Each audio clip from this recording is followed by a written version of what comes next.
देश तरक्की पे नहीं जा रहा है, जबकि देश है ना पूरा का पूरा पाताल में घुसता जा रहा है। ये नरेंद्र मोदी जी जब 2014 में आए थे तो बोलते थे कि मैं तो चौकीदार हूँ और चौकीदारी करने आया हूँ। क्या इसको चौकीदार कहेंगे? ये इंसान पूरे देश को बेचने में लगा हुआ है, फिर चाहे वो अदानी हो या अंबानी हो। ऐसे लोगों को फायदा कराने के लिए इन्होंने आज एयरपोर्ट बेचने में निकाल दी है, रेलवे बेचने में लगा दी है, LIC बेचती है। और विकास के नाम पे ये लोग हजारों और करोड़ों रुपए के प्रोजेक्ट लेके आते हैं। और प्रोजेक्ट क्या करते हैं? प्रोजेक्ट पे से ये और इनके लोग कटकी करते हैं और कहते हैं कि हम विकास कर रहे हैं। कि अगर एक झोपड़ी में रहने वाले की छत पे पक्का मकान आ जाए तो उसको विकास कहा जाएगा। अमित शाह का बेटा, उसका विकास हुआ है। अब अमित शाह के बेटे को बल्ला पकड़ना नहीं आता, बैट पकड़ना नहीं आता, पर BCCI के चेयरमैन बना दिए गए हैं। पाप का घड़ा ये मोदी का और ये अमित शाह का भर चुका है। मैं नाजी पठान, आज हम लोग अहमदाबाद के अंदर जो कांग्रेस भवन है वहां पर हम विजिट के लिए आए थे, क्योंकि देश जिस तरीके से खाई में जाते जा रहा है, देश में जिस तरीके से परिवर्तन की जरूरत है। हमारे साथ मौजूद है अम्बेडकर कारवा की प्रमुख रत्ताबेन वोरा एडवोकेट, जो कि कांग्रेस पार्टी से म्युनिसिपल काउंसिलर भी रह चुकी है। आइए हम इनसे बात करते हैं। मैडम, कंटाप में आपका स्वागत है। मैडम, आप देख सकते हैं जिस तरीके से मौजूदा सरकार है उसका रवैया इस तरीके का बताता है कि देश तरक्की पे जा रहा है। क्या देश तरक्की पे जा रहा है? देखिए, बिल्कुल गलत बात है। देश तरक्की पे नहीं जा रहा है, जबकि देश है ना पूरा का पूरा पाताल में घुसता जा रहा है, गर्क में जाता जा रहा है। आज देश की जो हालात है, आप देखिए किस तरीके से भारत देश के अंदर जो भी संसाधन थे उनको बेच दिया जा रहा है। ये नरेंद्र मोदी जी जब 2014 में आए थे तो बोलते थे कि मैं तो चौकीदार हूँ और चौकीदारी करने आया हूँ। क्या इसको चौकीदार कहेंगे? ये इंसान पूरे देश को बेचने में लगा हुआ है। ये इंसान जिसने मतलब BSNL को बेच दिया, MTNL को बेच दिया। ये इंसान ने खुद अपने सिर्फ कुछ दोस्तों को फायदा कराने के लिए, फिर चाहे वो अदानी हो या अंबानी हो, ऐसे लोगों को फायदा कराने के लिए इन्होंने आज एयरपोर्ट बेचने में निकाल दी है, रेलवे बेचने में लगा दी है, LIC बेचती है। और जो इंसान अपने खुद के संसाधन बेच रहा है, वो कैसे कह सकता है कि देश विकास के ऊपर है? कौन सा विकास बताना चाहते हैं? कहाँ पे विकास दिखाना चाहते हैं? आप आ जाइए अहमदाबाद में, आप आ जाइए गुजरात के अंदर, मैं लेके जाती हूँ आपको हमारे विस्तारों में। आप पूर्व विस्तार में आइए, आप दक्षिण विस्तार में आइए, घर घर पे आपको पानी की गटर की लाइनें बहती हुई मिलेंगी, टूटे फूटे रोड और रास्ते दिखाई देंगे, और यहाँ पे गंदगी का इतना महान ढेर दिखाई देंगे। और ये लोग कहते हैं विकास की बात करते हैं। आज विकास के नाम पे ये लोग हजारों और करोड़ों रुपए के प्रोजेक्ट लेके आते हैं। और प्रोजेक्ट क्या करते हैं? प्रोजेक्ट में से ये और इनके लोग कटकी करते हैं और कहते हैं कि हम विकास कर रहे हैं। अरे भी कटकी करने के नाम पे तो प्रोजेक्ट लेके आते तो कम से कम थोड़ा बहुत काम तो करो। आज अगर इन्होंने एक डामर का रोड बनाया तो दूसरे एक बारिश आते आते ये डामर का रोड धुल जाता है। तो ये कहाँ का विकास हुआ? आप बोलते हो कि विकास कर रहे हैं, तो कहाँ दिखाई तो देता नहीं है कहीं विकास। मैंने बताया कि विकास किसे कहेंगे? कि अगर एक झोपड़ी में रहने वाले की छत पे पक्का मकान आ जाए तो उसको विकास कहा जाएगा। यदि एक मजदूर है, वो मजदूरी करने वाले का अगर इनकम डबल हो जाए तो उसको विकास कहा जाएगा। यदि कोई परेशान है और उसकी परेशानी दूर हो जाए तो उसको विकास कहा जाएगा। ये तो सिर्फ और सिर्फ अपने कुछ लोगों का विकास करते हैं, अदानी अंबानी जैसों का विकास कर रहे हैं। आपने देखा पिछले 8 साल पहले अदानी को कोई नहीं जानता था, और आज की तारीख में अदानी विश्व के दूसरे नंबर का सबसे धनवान इंसान बन गया। भाई, अब ये अदानी सबसे धनवान इंसान कैसे बना? उसका विकास हुआ है। आज अमित शाह का बेटा, उसका विकास हुआ है। अब अमित शाह के बेटे को बल्ला पकड़ना नहीं आता, बैट पकड़ना नहीं आता, पर BCCI के चेयरमैन बना दिए गए हैं। अब इनका विकास हुआ है, इनके मोटे पेट का विकास हुआ है, पर सही अर्थों में प्रजा का कोई विकास नहीं हुआ, देश का कोई विकास नहीं हुआ। देश के संसाधन और देश की सब सुविधाएं ये लोग बेचने में लगे हुए हैं। और विकास के नाम पर मैं बताती हूँ, आप इन्होंने BRTS शुरू की थी अहमदाबाद में। BRTS टोटली फेल है, BRTS नेगेटिव है और उसके अंदर नुकसान में जा रही है। और दोनों तरफ आप देखेंगे कि ट्रैफिक की इतनी गंभीर समस्या रहती है, बीच का रास्ता खुला रहता है और बीआरटीएस नुकसान में जा रही है। उसके बाद कहते हैं कि हम विकास कर रहे हैं। अब मेट्रो ट्रेन की प्रोजेक्ट की बात करूं, जब इससे पहले के चुनाव आने वाले थे उस टाइम पे 2017 में इन्होंने वस्त्राल से लेकर अमराईवाड़ी तक की मेट्रो ट्रेन चालू करी, हफ्ते लोगों को घुमा दिया और बोले कि भाई हमने मेट्रो ट्रेन चालू करी, मेट्रो ट्रेन चालू करी, और ये कोई विकास हुआ? उसके बाद मेट्रो ट्रेन डब्बे में बंद है। अब फिर कल आ रहे मोदी जी, दूसरी एक मेट्रो ट्रेन की रेल लाइन की उद्घाटन आज आ रहे मोदी जी, उसका भी एक और उद्घाटन करने जा रहे हैं, कालूपुर से लेकर कहीं गांधीनगर तक की। अब वो भी कितने दिन चलती है कौन जानता है, क्योंकि ये तो सिर्फ दिखाने के लिए, जब इलेक्शन आते हैं तो इनको मेट्रो ट्रेन दिखाई देती है, इलेक्शन आते हैं तो इनको फिर ये रिवर फ्रंट दिखाई देता है। कुछ लोग तो बोलते हैं अटल ब्रिज इतना बड़ा विकास कर दी मोदी जी। वो अटल ब्रिज की पे आती हूँ, मैं आ ही रही थी। मैं कहना ही चाहती हूँ कि विकास के नाम पे सिर्फ और सिर्फ कटकी करते हैं, क्योंकि करोड़ों का प्रोजेक्ट है, उसमें 2, 5, 10 करोड़ 25 करोड़ इनके जेबों में भी जाते हैं। आपने देखा जिस तरीके से मेट्रो रेल प्रोजेक्ट चालू हुआ तो इन्हीं का IAS ऑफिसर पकड़ा गया और उसके घर से 100 करोड़ रुपए निकले। तो ये कौन लोग है? ये कोई एक इंसान, एक अधिकारी के कहने से थोड़े होता है, ये सारे के सारे लोगों की मिली भगत है और सब मिलके ये विकास के नाम पे करोड़ों रुपए की कटकी करते हैं, भ्रष्टाचार करते हैं, अपने पेट भरते हैं और अपना पेट मोटा करते हैं। और जबकि गरीब इंसान और गरीब होता जा रहा है, परेशान इंसान और परेशान होता जा रहा है। रही बात अटल ब्रिज की, अब अटल ब्रिज पे चलने के लिए सोचिए 4000 करोड़ का इन्होंने ब्रिज बनाया और उस ब्रिज पे चढ़ने के लिए ये लोग 30 रुपया लेने वाले हैं। आधा घंटे 30 मिनट चलने का 30 रुपया लेंगे भाई। विकास की बात है ना, 30 मिनट चलने का 30 रुपया लेना कितनी गलत बात है। इसका मतलब तो ये क्या कहना चाहते हैं कि हम पैसा लगाते हैं और तुम हमको पैसा देते जाओ। गरीब प्रजा की जेब कैसे खाली की जाए वो कोई इनसे सीखे। इसके बाद ये लोग अटल ब्रिज की जो बात करते हैं, अगर कोई इंसान जल्दी नहीं चल सकता है या कोई इंसान अपंग है, 30 मिनट के अंदर अगर ये पुल छोड़ जाके वापस नहीं आ सकता है तो क्या मतलब उसको डबल पैसा देना पड़ेगा? और चलना फिरना तो हमारे सबको सेहत के लिए अच्छा है, चलने की जगह लोग बाग बगीचे बनाते हैं। हमारे कांग्रेस की सरकार थी तो हमने बाग बगीचे बनाए और उसमें हमने चलने फिरने की सुविधा दी। ये तो चलने का भी पैसा ले रहे हैं, चलने के नाम पे भी टैक्स लगा रहे हैं। कल को तो कहेंगे भाई तुम हमारे अहमदाबाद शहर में, गुजरात में सांस ले रहे हो ना, तो सांस लेने का भी तुम्हें टैक्स देना पड़ेगा। ये तो इस तरह की बात हो रही है। जो कांग्रेस है वो कांग्रेस ने अपने टाइम पे जो विकास किया था 1947 में जब भारत देश आजाद हुआ और कांग्रेस से जब ये सत्ता पे आई, तब कांग्रेस के टाइम पे एक सुई भी भारत देश में नहीं बनती थी। पूरा का पूरा जो संसाधन थे वो सब खजाना लूट के ले गए थे ये ब्रिटेन वाले, और कांग्रेस के हाथ में कुछ भी नहीं था। पर कांग्रेस ने सुई से लेकर बड़े बड़े इंस्टीट्यूट, IIM जैसे और एम्स जैसे हॉस्पिटल, ये सब बड़ी बड़ी संस्थाएं बनाई। आज जितने भी स्कूल कॉलेज में से पढ़ के ये भारतीय जनता पार्टी के नेता निकले हैं ना, वो सारे स्कूल कॉलेज भी कांग्रेस से बनाए हैं। ये कहते हैं कि कांग्रेस ने कुछ नहीं किया। अरे भाई, जिस रोड रास्ते पे तुम चलते हो वो भी कांग्रेस से बनाया है, और अगर आप कोई रोड बनाते हो तो दूसरे दिन तो उस पर डामर निकल जाता है, उसका जो जितना भी उसके अंदर तुम लोग कटकी कर लेते हो, इसलिए खाली बिछा के दिखा के निकल जाते हैं। तो जो असली विकास होना चाहिए वो असली विकास हो गई है नहीं। अच्छा, आपने बताया कि हमने सी प्लेन, अभी सी प्लेन के नाम पे आपने कितने करोड़ रुपए का खर्चा किया और 1 महीना भी वो सी प्लेन नहीं चला और आज सी प्लेन डब्बे में बंद हो गया।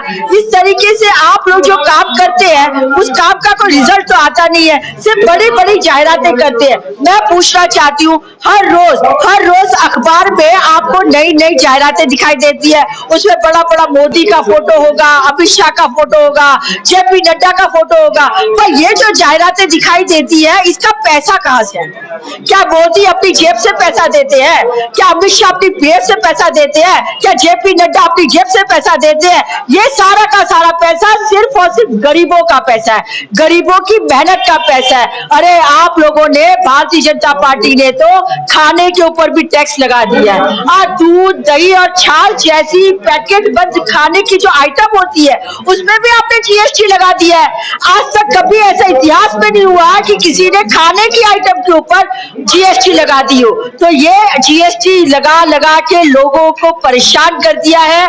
आज अगर आप देखें गुजरात के गांधीनगर में जाइए तो गांधीनगर में जो ग्रेड पे के मामले में पुलिस कर्मी आंदोलन पे बैठे हैं, आशा वर्कर आंदोलन पे बैठी है, आंगनवाड़ी बहनें आंदोलन पे बैठी है, विद्या सहायक आंदोलन पे बैठे हैं, ये बैंक वाले भी आंदोलन पे बैठे हैं। मतलब हर कर्मचारी आंदोलन पे बैठा हुआ। आखिर अगर आपका राज्य इतना अच्छा होता, आपका सुशासन होता, तो इतने सारे लोग दुखी होके परेशान होके आंदोलन क्यों करते? वहां पे जाइए आदिवासी आंदोलन कर रहे हैं, यहाँ पे आइए तो किसान आंदोलन कर रहे हैं। पूरे गुजरात के अंदर आंदोलन की भूमि बन गई हो ऐसा लगता है। और इसी तरह से मैं कहना चाहती हूँ कि जिस तरीके से ये चल रहा है, जो तंत्र चल रहा है, उसमें देखा जाए तो सिर्फ और सिर्फ भारतीय जनता पार्टी का विकास हुआ है और किसी का विकास नहीं हुआ। इन्होंने दिल्ली के अंदर पार्लियामेंट बदलने के लिए विस्टा सर्कुल बना दिया और उसके अंदर 30,000 करोड़ रुपए का इन्होंने काम किया। अरे भाई, मैं तो कहती हूँ गरीबों के लिए काम करो। आज गुजरात के अंदर जो स्कूल कॉलेजेस हैं, आप उस सरकारी स्कूल तो बंद कर रहे हो और उसके बदले में प्राइवेट स्कूल को आप प्राइवेटाइजेशन कर रहे हो। इसी तरीके से जो हॉस्पिटल है, नए हॉस्पिटल सरकारी बनाने के बदले आप लोग प्राइवेट हॉस्पिटल की मंजूरी देते हो। इसके अंदर चाहे फिर वो जायडस हो, सिम्स हो, नारायणी हॉस्पिटल हो, तमाम तरह के प्राइवेट हॉस्पिटल। अब गरीब आदमी प्राइवेट हॉस्पिटल में कहाँ इलाज कर सकता है? उसके बदले आपको सरकारी हॉस्पिटल बढ़ानी चाहिए, सरकारी हॉस्पिटल बनानी चाहिए। जब यहाँ पे हमारे राहुल गांधी जी ने वादा किया है कि जब हम लोग यहाँ पे सरकार पे आएंगे तो 3,000 से ज्यादा सरकारी स्कूल वैसे इंग्लिश मीडियम की प्राइवेट स्कूल बनाएंगे। हम लोगों ने वादा किया है कि हम गैस सिलेंडर के ऊपर 500 रुपए में गैस सिलेंडर देंगे और आज देख लीजिए भारतीय जनता पार्टी के शासन में गैस सिलेंडर का भाव कितना है। गैस सिलेंडर आज 1100 रुपए के आसपास पहुंच चुका है। इसी तरह खाने का तेल भी 25 रुपए से ऊपर जो चला गया है। तो गरीब आदमी जाएगा तो कहां जाएगा? महंगाई अपनी चरम सीमा पे है। इसके साथ आपने देखा कोरोना में इन्होंने क्या किया। कोरोना में इन्होंने पूरे देश को पैदल सड़कों पे चलता कर दिया। एक रात मोदी जी को सपना आता है और दूसरे दिन वो लॉकडाउन कर देते हैं। अरे भी ऐसा कैसा लॉकडाउन किया? कम से कम गरीब इंसान है, मजदूर इंसान है, जो मजदूरी करते मजदूरी करने के लिए बिहार से, यूपी से अपने पेट भरने के लिए, अपने बच्चों का पेट भरने के लिए महाराष्ट्र में, बॉम्बे में, गुजरात में आया, उसको आपने रातों रात लॉकडाउन कर दिया। उसको जाने की कोई व्यवस्था नहीं, कहीं निकलने की व्यवस्था नहीं, और वहां पे बेचारा मजदूर 15-20 दिन जब भूखा प्यासा जहां था वहां फंस गया। तो अंत में इसी मजदूर ने महसूस किया कि हमें पैदल चलना पड़ेगा। आपने देखा हजार किलोमीटर, 1500-2000 किलोमीटर चलता चलता मजदूर अपने गांव और अपने शहर में पहुंचा और इसी बीच में कितने मजदूरों की मौत हो गई। क्या ये सब नरेंद्र मोदी को दिखाई नहीं देता है? आपने देखा कोरोना काल में इनकी कितनी गलत व्यवस्था थी कि कोरोना काल की वजह से यहाँ पे गंगा नदी में आपने देखा हो कि लाशों की लाशें बह गई। कितनी सारी लाशें हम सब लोगों ने गंगा नदी में बहते हुए देखी है। ये तो इनका कुशासन है और ये कहते हैं कि हम तो बहुत अच्छा काम कर रहे हैं। क्या इसको विकास कहते हैं? आज गरीब तबका है, हर तबका, मजदूर तबका है, हर कोई दुखी है, परेशान है। इनकी वजह से आज ये आजादी चाहते हैं। आपने देखा चाहे वो मजदूर वर्ग हो, चाहे वो किसान वर्ग हो, चाहे फिर वो अनुसूचित जाति के लोग हो, हर कोई आज इस तरह से दुखी है, परेशान है। आपने देखा होगा कि गए साल यूपी के अंदर किस तरीके से हाथरस कांड हुआ। एक अनुसूचित जाति की लड़की के साथ सामूहिक बलात्कार करके उसको मार डाला गया और ये जो योगी है वो रात के 2 बजे उसने लड़की की लाश का अंतिम संस्कार नहीं करने दिया और जला दिया इसके अधिकारियों के साथ मिलके। और ये योगी रात के 2 बजे लैपटॉप पे उस लड़की की जलती हुई लाश को देखते रहे। ये तो है इनका अपना चरित्र। ये ऐसे लोग हैं कि जिनके बारे में जितना भी बोला जाए कम है। और तो और ये जो भारतीय जनता पार्टी है किस तरीके से है सत्ता में। आखिर इनका काम क्या था? ये तो चड्डी वाले थे। चड्डी वालों का एक ही उसूल था कि आरएसएस में हिंदूवाद करो और लोगों को लड़ा दो। इन्होंने सिर्फ और सिर्फ लोगों को लड़ाने का काम किया और लोगों को लड़ा के ही इन्होंने सत्ता ली है। आज ये कहते हैं कि हिंदू खतरे में। अरे भाई, कैसा खतरे में? आपका प्रेसिडेंट हिंदू है, आपका प्राइम मिनिस्टर हिंदू है, आपका होम मिनिस्टर हिंदू है, आपके सारे के सारे चीफ मिनिस्टर हिंदू है, आपके मिनिस्टर हिंदू है, फिर हिंदू कहां से खतरे में हो गया? सिर्फ और सिर्फ आप हिंदू मुस्लिम करा के एक तरीके का पोलराइजेशन करके आप सत्ता पे आते हो और जिस तरीके से आप सत्ता पे आए हो वो सत्ता जैसे आई है वैसे ही अब जाने की तैयारी हो गई है। अभी आपने देखा सोशल मीडिया पे जिस तरीके से ये नरेंद्र मोदी की धज्जियां उड़ रही है, इससे पहले इन्होंने गोदी मीडिया को तो खरीद लिया और गोदी मीडिया को खरीदने के बाद ये सोशल मीडिया को तो खरीद नहीं सकते हैं, इसलिए सोशल मीडिया आज अपनी आवाज को बुलंद कर रही है और ये सिर्फ और सिर्फ सोशल मीडिया है कि जिसकी वजह से गरीबों की आवाज सब लोगों तक पहुंचती है। जो असली बात है वो सब लोगों तक पहुंचती है, उसका एक ही कारण है कि सोशल मीडिया। आज नरेंद्र मोदी 80,000 का एक मशरूम, नरेंद्र मोदी 80,000 का एक मशरूम, ऐसे 5 मशरूम अपने खाने में खाते। जो एक गरीब देश का प्रधानमंत्री इतना महंगा खाना खाता हो, उस इंसान से क्या आशा कर सकते हैं? ये नरेंद्र मोदी 10 लाख का सूट पहनता है, ये नरेंद्र मोदी 1.5 लाख का चश्मा पहनता है, ये नरेंद्र मोदी आज करोड़ों रुपए के अपने प्राइवेट जेट और प्लेन रखता है। वो तो बोलते हैं मैं गरीब इंसान हूँ, झोला उठाऊंगा और मैं तो चल दूंगा। वही तो कह रही है ना, इससे तो कुछ देखा ही नहीं था। इसको देखा तो इसको तो लगा कह रहे वाह लूट लो, लूट सको जितना लूट लो। अपने आपको चौकीदार कहे तो उन्होंने कि मैं देश की रक्षा करूंगा। मैंने यही तो आते शुरू कहा ना कि ये तो कहता था मैं चौकीदार हूँ, बोलते तो चौकीदार खुद ही देश को बदलने में लग गया। ये चौकीदार खुद ही देश को बेचने में लग गया। इससे LIC बेचती, इससे BSNL बेचती, इससे MTNL बेचती, ये एयरपोर्ट बेचने में लगा है, रेलवे बेचने में लगा है, बैंकें बेचने में लगा, सब कुछ तो बेचने में लगा है। अगर एक अच्छा बच्चा किसको बोलते हैं? जो अपने माँ बाप की संपत्ति को दुगना करे, ना कि माँ बाप की बसाई हुई संपत्ति को बेच दे। इससे बेचने का काम किया।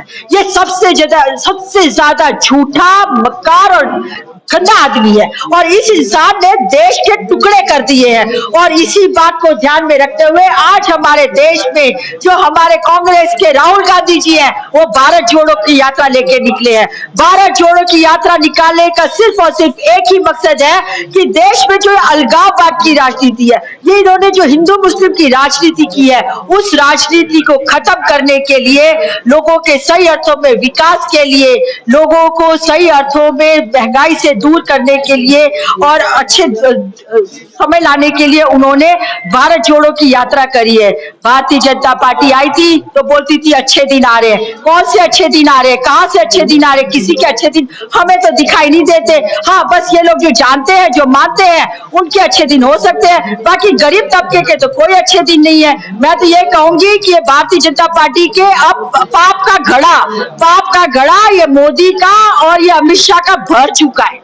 इस पाप के घड़े को भर गया है। अब इसको किस तरीके से ये फूटने ही वाला है। और इसी इलेक्शन में गुजरात इनका मॉडल होता है ना, तो हम गुजरात से बताएंगे मोदी को और इसकी भारतीय जनता पार्टी को गुजरात से भगा के दिखाएंगे और तब बताएंगे कि जब गुजरात से भारतीय जनता भागेगी, उसी तरीके से पूरे देश से भी भारतीय जनता पार्टी को भगाने का काम करेंगे। क्योंकि भारतीय जनता पार्टी वो एक ऐसी पार्टी है कि जो लोगों को तोड़ने का, लोगों को तकलीफ देने का काम करने वाली पार्टी है।